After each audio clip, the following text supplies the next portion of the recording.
Iridu l-4 kandidati jitqatlu kontra xulxin fuq it-televiżjoni biex ikissru l-partit. Ġen ngħidlu. Din kienet ir-reazzjoni ta' wieħed mill-4 kandidati għat-tmexxija tal-PN, Frank Portelli, għall-istedina biex jipparteċipa f'żewġ dibattiti fuq l-istazzjon tal-Partit Nazzjonalista qabel tissokta l-votazzjoni biex jiġi deċiż min se jkun is-suċċessur ta' Simon Busuttil. Portelli kiteb dan fuq il-profil tiegħu ta' Facebook biex kompla jixed kemm l-atmosfera bejn il-kontestanti xejn mitajba u qal li f'dan id-dibattitu l-kontestanti se jitqatlu b'mod dirett fuq it-televiżjoni. Minkejja li Portelli ma qabel xejn ma dan id-dibattitu pjanat li jixxandar f'Awwissu, kelliem mal-Partit Nazzjonalista qal li xorta waħda se jkun qed isir. Żied jgħid li l-istedina ħarġet tal-kandidati kollha u li għalhekk issa d-deċiżjoni hija ta' Portelli jekk jaċċettax jew le.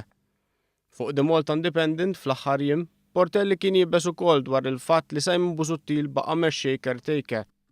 Dan ma kienx l-unika kumment ta' Frank Portelli li xejn ma niżel għasel mal-magna tal-PN.